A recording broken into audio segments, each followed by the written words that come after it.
Hey guys, hope you're doing well. So in this video, I'm going to tell you how to use Google Trends for market research in 2020.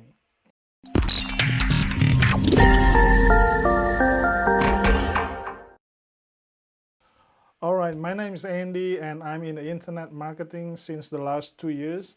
And on my YouTube channel, I share some tips and tricks related to internet marketing. If you want to keep learning about digital marketing, please subscribe to my YouTube channel. Okay, Google Trend is not your average SEO tools. For those of us in e-commerce and dropshipping, it's pretty handy at letting you know that the seasonal trends of certain product or your niche. You can even use it to edge out competitors by monitoring their positions. In this article, we will share how you monitor everything from YouTube stats to the Google Trends Compare feature.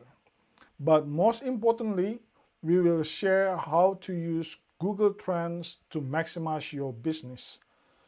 So let's get down to it. What is Google Trends? Google Trends is trend search features that shows the popularity of a search term in Google. You can feel whether a trend is on the rise or declining. You can also find demographic insight, related topics, and related queries to help you better understand the Google Trends. There are 10 features for entrepreneurs how to use Google Trends. 1. Using Google Trends to find niche. Google Trend is a great tool to find a skyrocketing niche. Whenever looking for a new niche, you will want to make sure you change your range from past 12 months to, let's say, 2004 to present. By doing so, it will help you to see clearly whether the search volume is increasing or declining. But it also allows you to see a seasonal trends in one click-out shot. Here is an example of a skyrocketing product in Google Trends, which is posture corrector. You can see quite clearly that over the past several months, there's been a skyrocketing growth. In January, we saw a sudden peak with a slight dip in February. However, that doesn't mean you cannot still capitalize on sales. So these trending products would need to be monitored for a while longer. Here is an example of a stable niche in Google Trends. Men's fashion. You can clearly see in the graph that there are slight dips. However, for the most of part, the search volume for this niche is pretty stable. Over the span of several years, you will see some slight dips or increases, which is normal. But for the most part, Google Trends shows that men's fashion is a pretty stable niche. You might be wondering what the dips and the increases means. Those show you the seasonal trends of the search. October to December sees an increase in search with a declining started in January. That doesn't mean you don't want to start men's fashion store in January. It just means that you might see a lower amount of website traffic at that time of the year. Wondering what a vet look like on Google Trends? Well, you might want to check out this data on fidget spinners. There were virtually zero search of fidget spinners. 3 months later in May, the product hit its peaks, and it's pretty clear that there was a drastic and sharp increase in attention in those first few months. However, the sharp decline following the peak shows that this is no longer a good business idea to consider starting. Number 2, find relevant product categories in related topics. Say you have created a niche store focusing on fake eyelashes. After owning your niche, you might be interested in expanding into other verticals.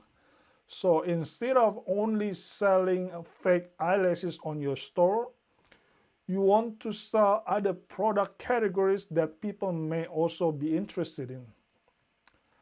After typing fake eyelashes into Google Trends, scroll down to the bottom where you will find related topics. What's interesting in that two of the examples, nail and eyeshadow. They are a bit unrelated to fake eyelashes, but could make sense as a product categories on your store. A person who searches for or wear fake eyelashes is likely also interested in nail products or eyeshadow.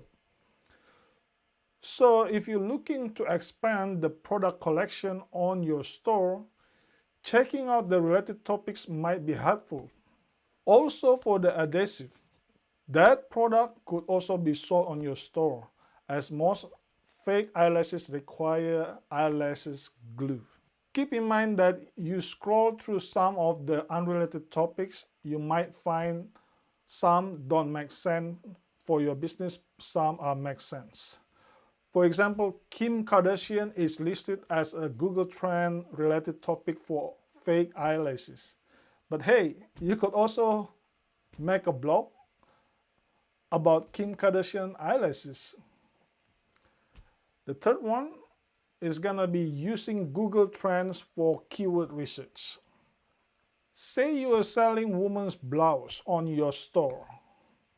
Google Trends show that the search for this trending upward, which is a good sign. But you want to figure out which keywords to go after and how to name your product categories and how to optimize a blog post on the topic of women blouses. A little trick you can do is take a quick look at related queries, which is on the right side of related topics section we just talked about before. Number 4, promote your store around seasonal trends. Seasonal trends play an important role in the success of your business. Throughout of the year, there will be a peak and dips that will impact to your monthly sales. During peak season, competition and sales will increase in full force. During the dips, you might start selling seasonal products. Let's break this down with summer product. Padded bikinis. What is interesting that the data show us that padded bikinis are not just for summer, but also for winters too. The first peak of the year starts in January and it continues to climb until June. And there is a drastic dip in November. Now, say it's November and you decide to start a swimwear store. You might be feeling pretty discouraged about that dip. But that's actually is a great time to get started. It gives you a couple months to build your swimwear business so that when January rolls around, you are ready to go. Now, you might be wondering what to sell during off seasons. Think of products that naturally complement the product on your store but would be a good match for the off seasons. Since swimwear is often sold by a lingerie brand, selling pajamas might be area to focus on during the winter months. Between September, pajama hits their peak, make it the ideal product to sell during the bikinis off season. by filling in the seasonal gaps. Number 5, using Google Trends for content freshness. Content marketing is helping top online retailers earn more traffic to increase brand awareness and to get more customers than ever before. So creating blog content for your website can help grow your business. One way to drive sudden spike in search traffic is to do content freshness. What is content freshness? It's when you remove outdated content, add fresh new details, and republish the content on your blog. How does Google Trends fit into this? Let's examine seasonalities again, but for a different purpose. Say you own a cycling store, you might have an article on your blog for the keyword how to fix a bike. Throw in those keywords in Google Trends, and what this shows is that peak season for this search tends to happen in June and July each year. Now, of course, you need to do a content freshness whenever you start to lose your position in Google. But if you want to step up your game, you can also coordinate your content freshness around the search term peak season. So if you are that cycling store owner, you might update your how to fix a bike post at the end of May. And by doing that, you will skyrocket to the top of your search result for that keywords. Do this strategy on top of your performing SEO articles and you will grow your website traffic in no time. Okay friends, so in this video I have shown you how to use Google Trends for market research in 2020. And if you want to build a successful affiliate marketing business in a professional way, you can find the link in the description below. And if you find this information is helpful to you, please like this video. It will help the algorithm a little bit. And if you have any question, you can also comment below. Don't forget to subscribe to my YouTube channel and please watch my other 2 videos here. This video will help you to understand more about affiliate marketing. Have a lovely day and I'll see you in the next video.